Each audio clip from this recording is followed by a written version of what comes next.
Estamos. Então, vamos começar aqui.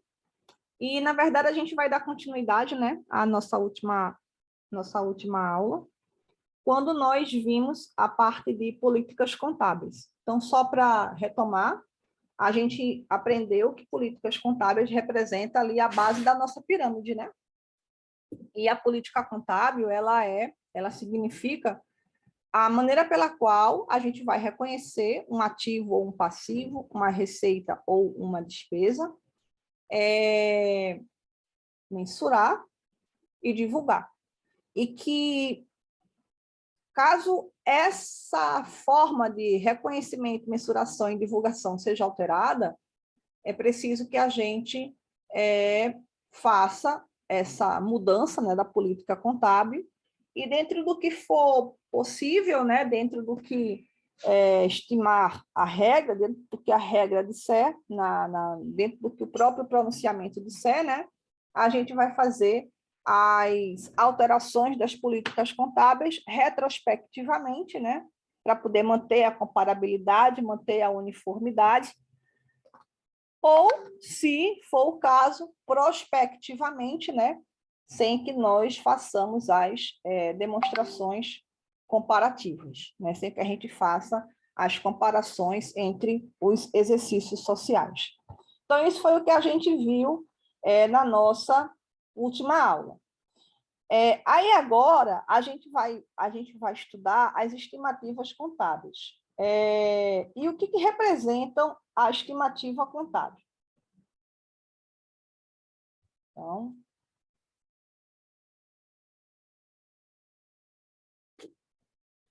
Então, as estimativas contábeis, elas diferem um pouco das políticas contábeis, né? Porque as políticas contábeis representam a base da mensuração. Aí eu dei até o exemplo do estoque.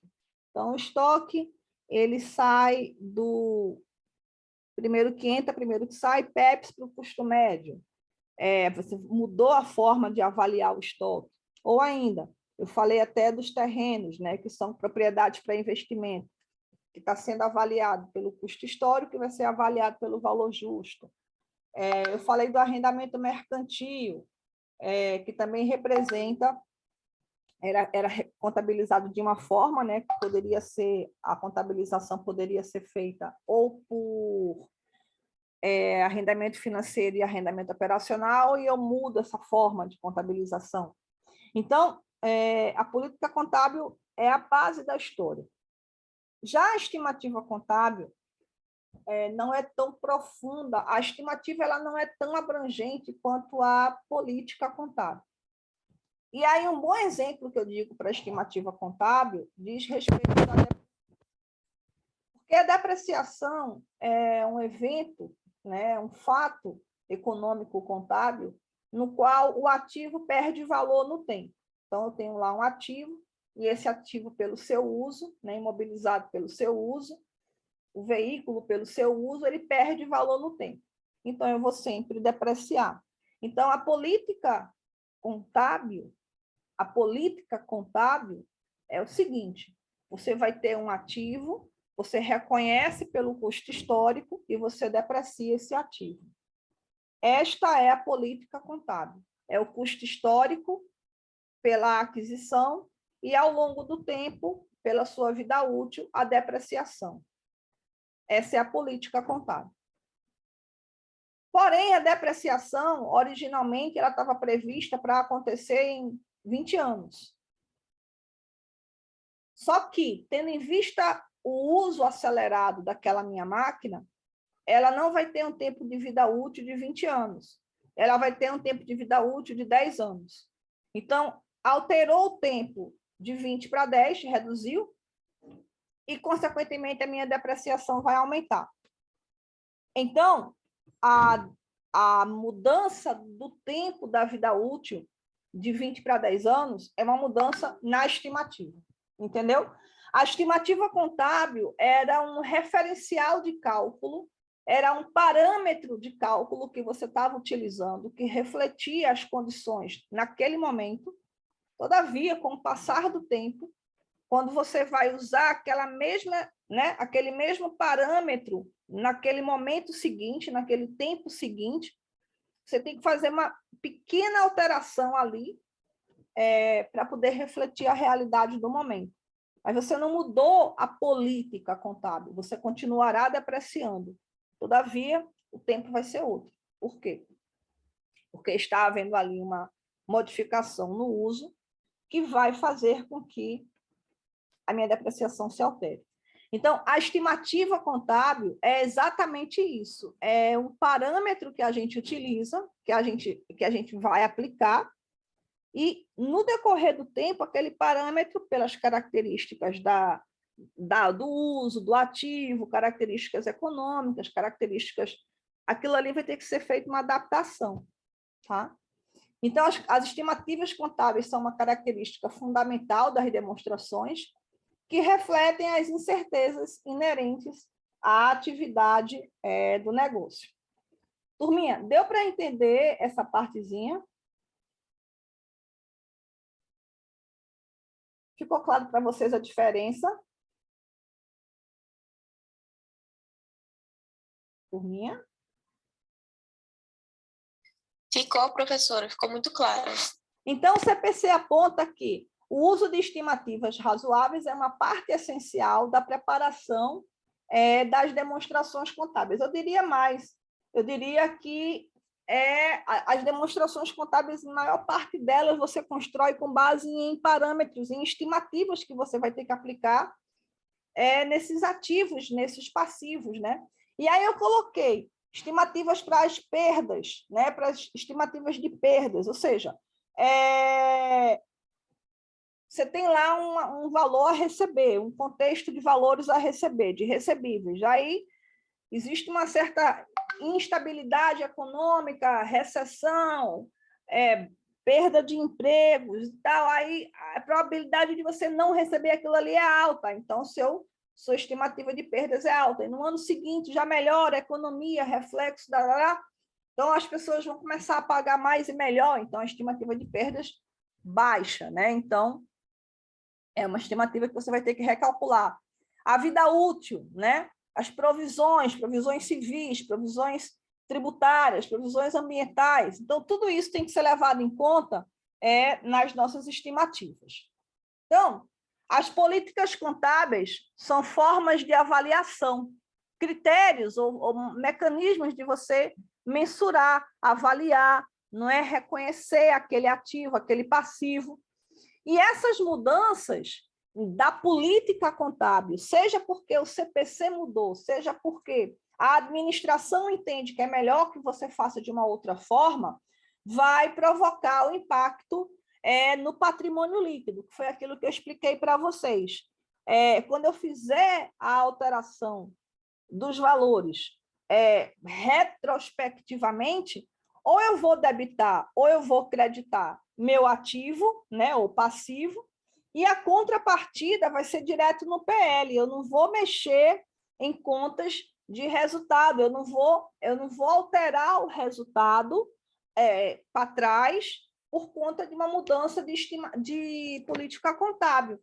Então, quando eu mudo a política contábil, se eu retificar o valor do meu ativo ou passivo, a contrapartida vai ser diretamente lá nos ajustes, diretamente no meu patrimônio líquido, na conta de lucros, tá? Muito bem.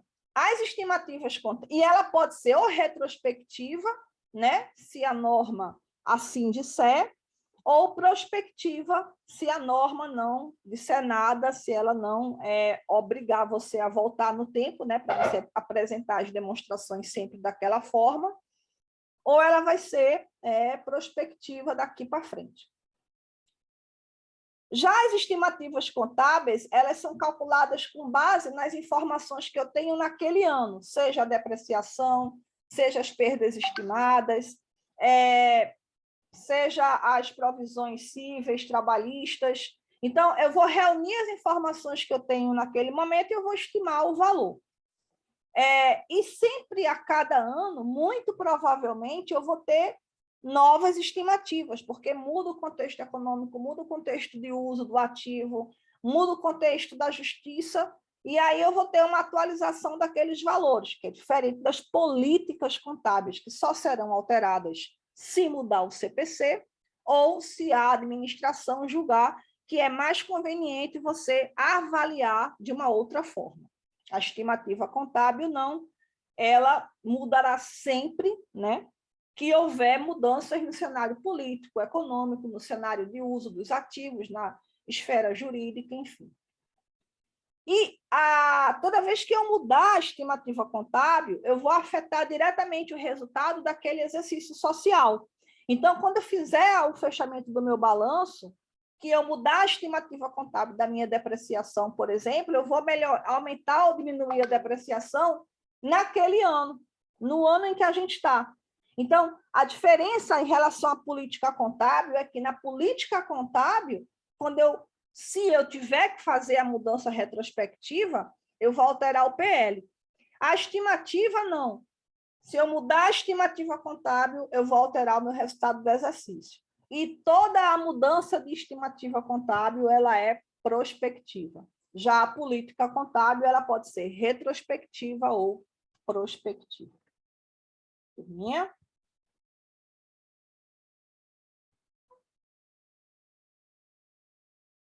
Turminha? Tranquilo, professora. Joia. Aí aqui eu botei um exemplo, tá?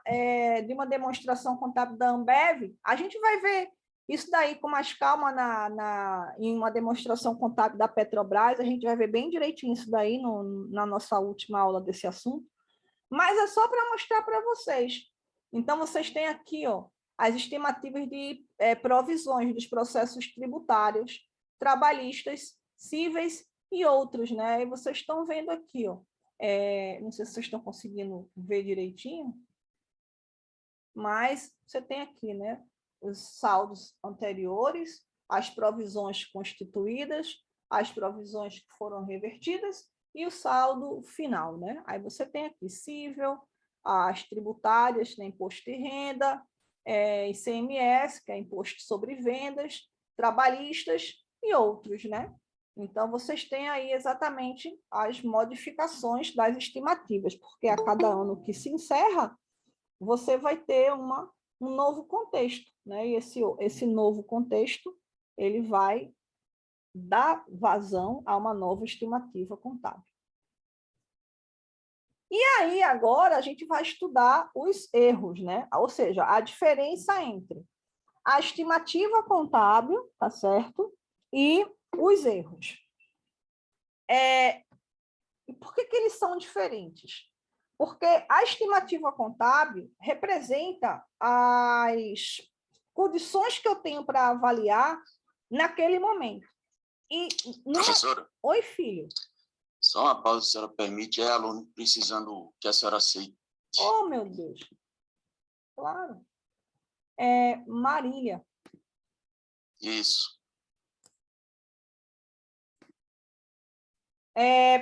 Estão enxergando, meus amores, a PowerPoint novamente?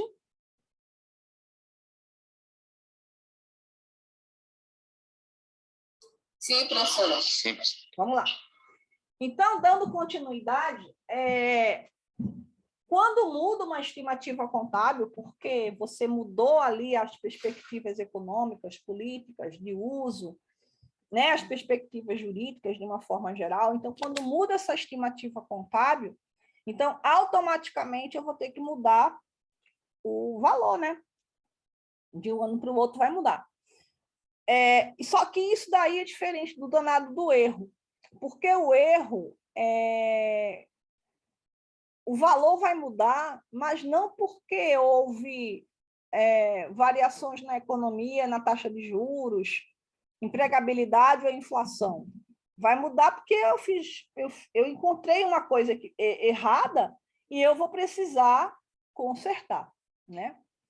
Então, o erro ele pode surgir por vários fatores, né? Eu posso ter um erro de reconhecimento. O que é um erro de reconhecimento? É quando eu deveria reconhecer aquele ativo e eu não reconheci, ou o contrário, eu joguei para dentro um valor como ativo mas estava errado, não deveria ser ativo, deveria ser despesa. Então, eu errei naquele critério de reconhecimento. O erro de mensuração é quando você vai errar no valor, né? Então, você era para ter mensurado a valor justo, né? Você deveria ter mensurado a valor justo, e aí você colocou o custo histórico, né? Você mensurou o custo histórico, então você cometeu um erro de mensuração ali.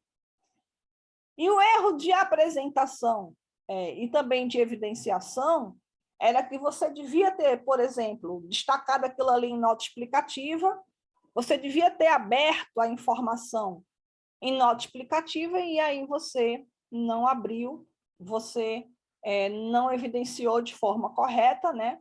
E aí você cometeu um erro, né?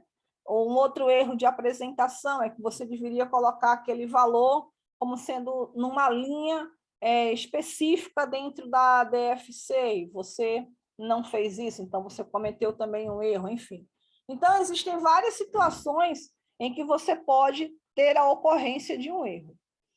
E o erro, na verdade, ele pode ser fruto, né, de um cálculo matemático que você fez errado, então você multiplicou, você dividiu de forma errada, por um descuido, né? Então você foi desatento, você comeu mosca e fez sei lá, comeu mosca valendo ali, enfim, foi desatento. Você pode ter aplicado a política contábil de forma incorreta, então você teve uma interpretação errada daquela política contábil, da forma de você avaliar e mensurar o ativo, então você cometeu ali um erro. O erro pode ser por uma interpretação incorreta, então você tem, por exemplo, que aquele processo, né, cível era para ser considerado provável e foi considerado possível, então você errou na interpretação ali do processo enfim, né? Cometeu um erro, ou por fraude, né, que é o pior de todos, né? A fraude é o pior de todos os erros, porque a fraude é um erro intencional, né? Você foi lá e intencionalmente você fraudou o número, né? Bom, dito isso, uma vez que o erro apareceu e ele foi descoberto, né? O que a gente precisa fazer para minimizar, corrigir isso daí? Como é que a gente faz para retificar um erro? Então, o erro ele se divide em duas categorias. O erro referente ao período corrente, né, que é o período que nós estamos, e o erro referente aos períodos anteriores aos anos passados. Um erro referente ao período corrente é aquele erro que a gente encontrou e que faz parte das demonstrações contábeis que estão abertas, tá? Então, imagine que a gente está fechando o balanço, isso é verdade, a gente está no mês de fevereiro, e os balanços estão sendo fechados agora, né? Então, a maioria das empresas está em franco processo de fechamento de demonstrações contábeis, né? Algumas já passaram pela auditoria, outras estão passando pela auditoria, a auditoria está finalizando seus processos, outras já tiveram auditoria, já houve o processo de auditoria, e imaginem, por exemplo, que na auditoria, né, a auditoria encontrou um erro, né, encontrou um erro de cálculo, um erro de interpretação da política contábil, e encontrou uma fraude, sei lá. E aí a auditoria encontrou um erro nesse ano que está aberto. E aí, o que a gente faz quando a auditoria encontra um erro nas demonstrações contábeis, nos valores? Vai lá e diz, ó, está errado aqui, e ele tem que corrigir. E aí eu vou corrigir, como está tudo aberto, porque a gente não fechou o ano, né? Todo o sistema está aberto, as contas de resultados estão todas abertas, então eu vou lá e eu corrijo, né, aquele valor antes das demonstrações contábeis serem autorizadas para publicação. Então, esse é o melhor dos mundos, né? Porque a demonstração vai estar aberta e eu vou lá e faço a correção dela. Beleza. Todavia, pode acontecer é que eu vá encontrar um erro relativo a um período anterior, né? Ou seja, 2021, né? Está aberto 21, e aí a gente vai encontrar um erro referente a 2015, 2020, vai lá, 2020, 2019, 2017, lá para trás. O que é que a gente faz numa situação dessa, né? O que é que a gente faz quando a gente encontra um erro referente a anos anteriores? Aí a gente tem uma subclassificação. Esses erros de períodos anteriores, eles se dividem em 2 tipos. Eles podem ser imateriais ou irrelevantes, ou ainda eles podem ser considerados materiais ou relevantes. Característica de materialidade ou relevância diz respeito a 2 situações, tá? Ao valor em si, né? Então, as auditorias elas têm essa classificação de materialidade ou relevância, né? Que são aqueles percentuais, né? 5%, 10%, né? Dos valores, né? Dos valores médios, né? Ou dos maiores valores que a gente tem ali nas demonstrações. Então, tem determinadas auditorias que trabalham com materialidade de 5%, né? Aquele valor representa 5% do total, né? Daquele grupo, ou outras auditorias trabalham com um percentual de 10%. Então, aquele erro que você encontrou, ele representa ali 10%, né? do montante daquele grupo lá. Se tiver nesse total, entre 5% e 10%, considera-se que ela é irrelevante ou imaterial. Se é outro valor acima, então 15%, 20%, por aí vai, então aquele erro passa a ser material ou relevante. Deu para entender, pessoal, essa questão da materialidade ou relevância do ponto de vista da auditoria? Ficou claro para vocês? Sim, professora.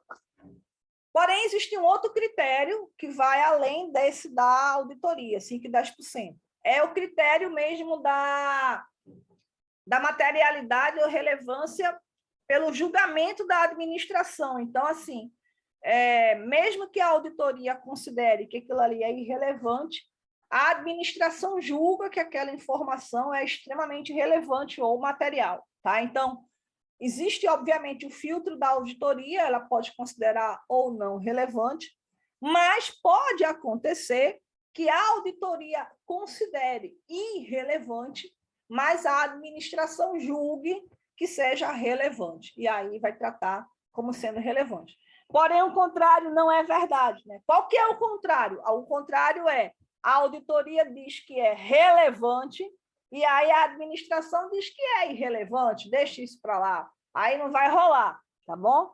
Então, se a auditoria disser que é relevante realmente, então tem que seguir uma outra pisada. Muito bem.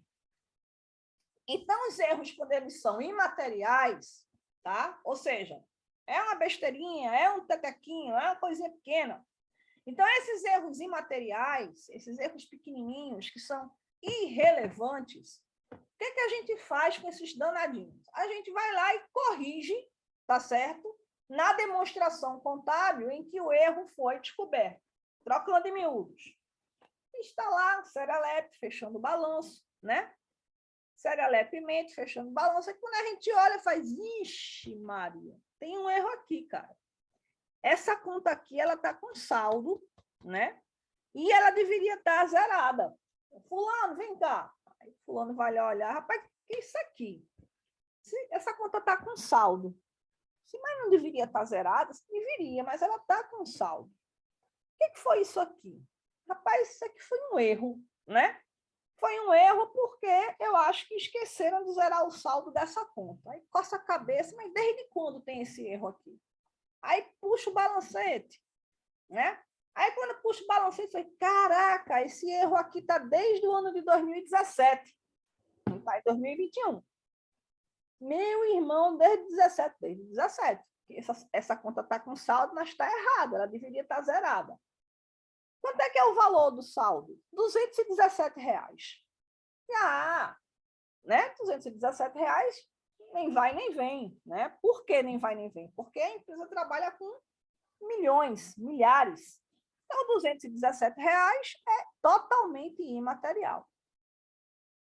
Então, R$ 217, zera aí o saldo dessa conta, baixa para resultado. Então, a gente vai baixar, né? Vai debitar ou creditar lá a conta aí, zera, a conta tem que ficar zerada e leva isso para resultado.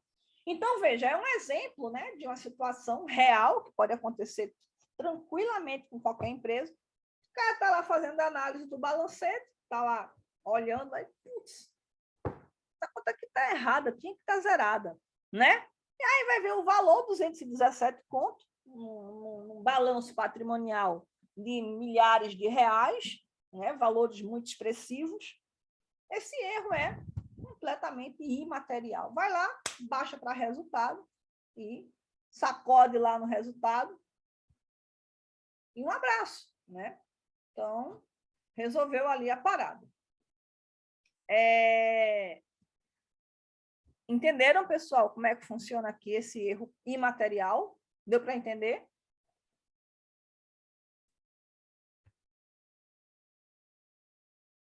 Sim, professor. Sim, professor. Aí agora tem os errões, né? As cacas maiores. Então, o que fazer com as cacas maiores? Essas cacas maiores é aquelas que faz, putz, né? Danada foi isso aqui. Não, isso aqui foi um erro, tá certo? Essa conta deveria ter sido zerada, deveria ter sido baixada, mas não foi. E a auditoria não viu isso, não? Não. Né? Passou batido, ficou fora do critério da amostra, e ela só foi ver isso agora. Rapaz, e agora? O valor é grande? O valor é R$ 150 mil. R$ 150 mil já faz uma graça, né? Não é R$ 217, R$ 50 mil. R$ 150 mil. R$ 150 mil, então tem que aplicar o CPC 23, né? Na parte dos erros. De quando é? Desde quando essa conta está com saldo? Vai olhar lá desde 2016. Caramba, desde 2016. Então, essa conta deveria estar zerada desde essa época.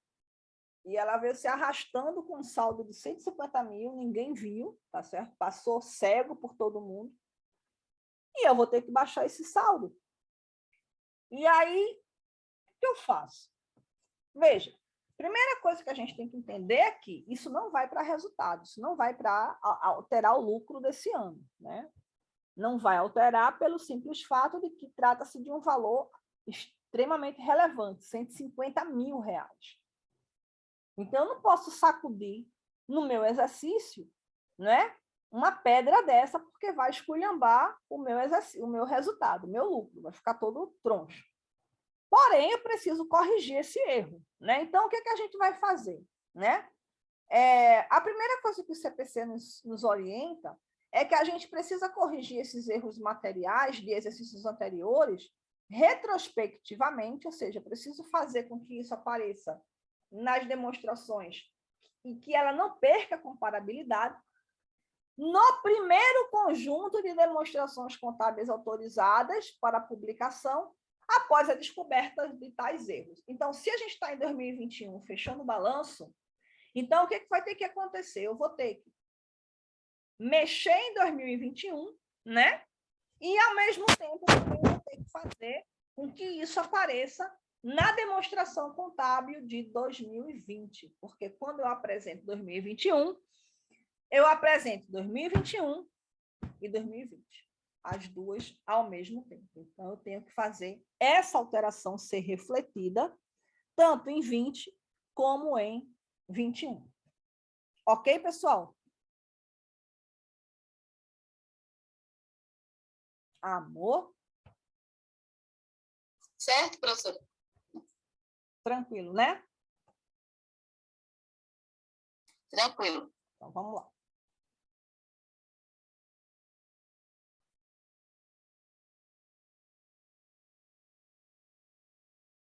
Então, descoberto o erro, né? eu vou restabelecer as demonstrações contábeis retrospectivamente, vou ter que voltar para trás, como diz a história, né? Para que eu consiga fazer a avaliação das minhas demonstrações contábeis de forma correta. Então, quando o erro encontrado é no período imediatamente anterior, 2020, eu vou reapresentar a demonstração contábil do período anterior livre do erro, 2020, e a demonstração contábil do período atual, 2021, com os valores corrigidos. Ok?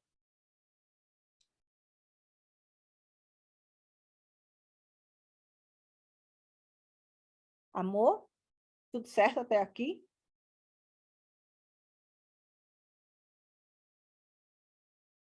Sim, professor. Tudo certo. Por outro lado, se o erro foi encontrado e ele pertence ao período anterior ao último exercício, 2016, né, 2017, eu vou corrigir o erro no período em que este ocorreu.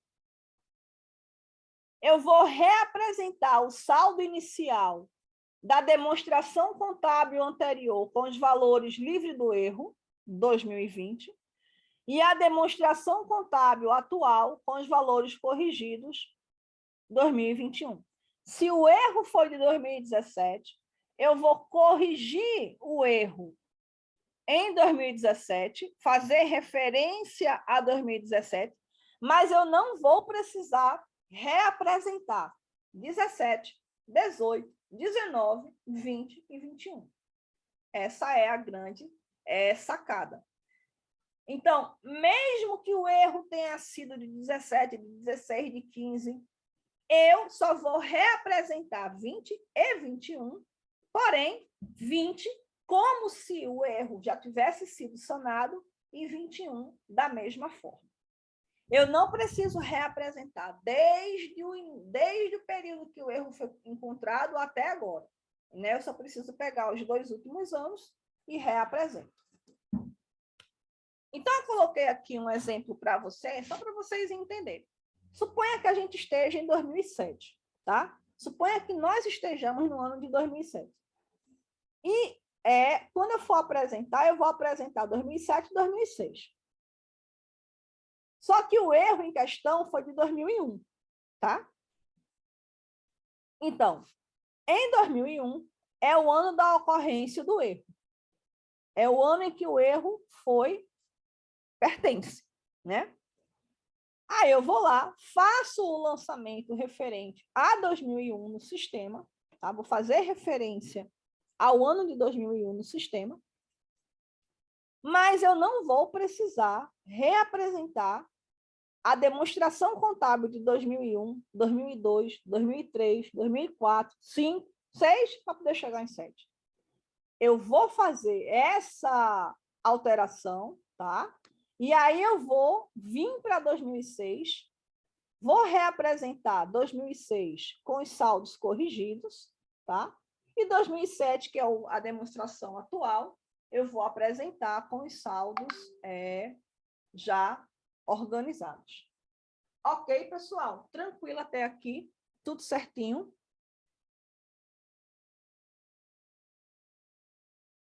Turminha linda? Tudo certo.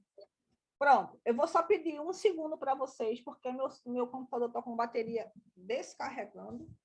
Ai, peraí, viu? Deixa eu só...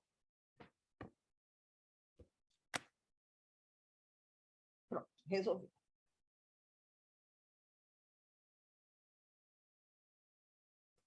Então, estudo de caso. O auditor interno da companhia Agnus e Petra S.A.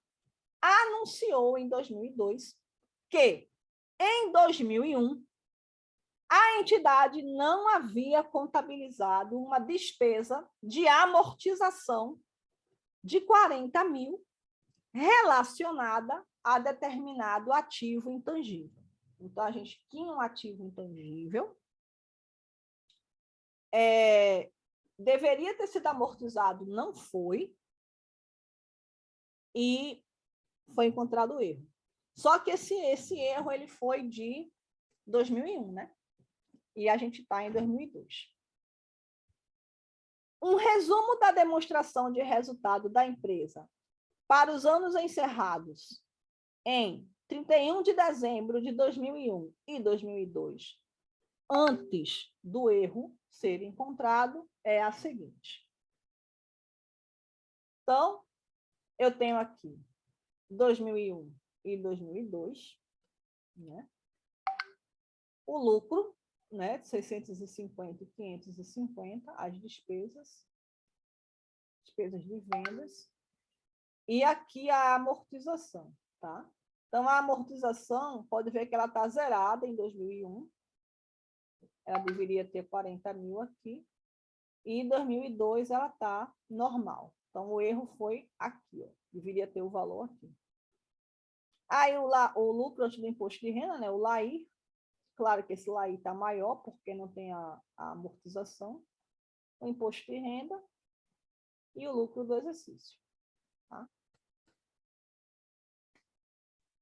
Os lucros acumulados da companhia Agnus e Petra para os anos de 2001 e 2002, antes dos erros, da correção do erro, respectivamente. Então, eu tinha 50 mil no início do ano e no final do ano, 458 mil. Então, eu tinha 50 mil mais 408, que é esse lucro aqui, vai dar 458. 458 sobe para 2002, como sendo o lucro inicial, mais 340, vai dar 798. Turminha? Tranquilo?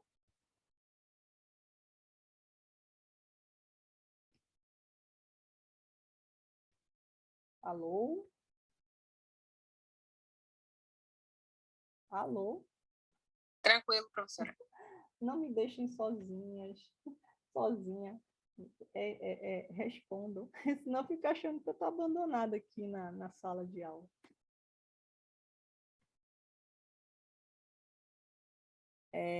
Agnus e Petra está sujeito à alíquota de 15% relacionada ao imposto de renda e ao tratamento contábil que a gente vai ter que fazer para poder aplicar a correção do erro é o seguinte. Vamos lá. Então, eu vou pegar a demonstração de resultado e eu vou reapresentar, né? Aí, quando eu for reapresentar, ó, eu vou colocar aqui os 40 mil que antes não tinha, certo? Então, 40 mil aqui de amortização acumulada. Aí, quando eu fizer isso, automaticamente eu vou modificar o meu lucro, tá? Lembrando que essa despesa com amortização, quando eu for reconhecer ela, eu vou ter impacto no imposto de renda, tá? Eu vou mostrar aqui para vocês. Ó, a demonstração dos lucros ou prejuízos para o ano de 31 de 12 de 2002 vai ser a seguinte. Lucros acumulados de 2001 restabelecidos. Lembra que o saldo anterior era 50 mil, né? Aí, os lucros acumulados é 50 mil, porém, o lucro líquido do exercício vai ser 374. Aí, quem é 374? Vai ser justamente esse valor aqui, com a inclusão dos 40 mil da amortização que não tinha sido lançada e que ela vai ser lançada agora. Ficou claro para vocês, pessoal? Sim, professora. Aí, ó. O saldo inicial, como reportado anteriormente, é 458. Perceba que não é 424. Perceba que é 458. Quem é 458? 458 era o lucro anterior. Era o que vai vindo aqui, ó. Os 50 que tinha, mais os 408 que ele tinha feito, quando aqui não tinha os 40 mil da amortização. Estão entendendo? Aí aqui era 408. Aí, como eu tinha 50 de saldo anterior, mais os 408, então, vai dar os 458. Ok? Certo. Aí, o que vai acontecer? Eu vou fazer a correção do erro líquido do imposto de renda. Porque o que vai acontecer? A minha depreciação, a minha amortização, ela vai ser de 40 mil, tá? Porém, eu já vou colocar aqui o valor já descontado do imposto de renda. Então, quando eu for fazer essa correção aqui, eu já vou fazer essa correção já embutido a aplicação do imposto. Aí, por isso que não é 40, tá? Porque eu vou colocar aqui a alíquota do imposto em cima. E aqui, ó, o lucro acumulado restabelecido, tá? E vai ser exatamente essa diferença aqui. Então, os 458, que era o saldo que tinha anterior, considerando a correção do erro encontrado, vai ser 424. Que é exatamente o nosso valorzinho aqui. Deu para vocês entenderem, pessoal, essa forma de apresentação? Ficou claro para vocês? Ficou, professora. Tem certeza? Posso confiar? Por mim? Ficou claro, pode confiar, professora. Pronto. Aí o lucro líquido do exercício.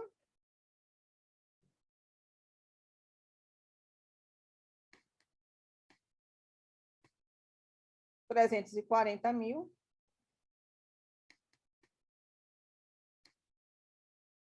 E o saldo final. Tá? E como sugestão de notas explicativas, a companhia omitiu o registro da despesa de amortização no valor de 40 mil em 2001. As demonstrações contábeis de 2001 foram restabelecidas para corrigir esse erro. Tá?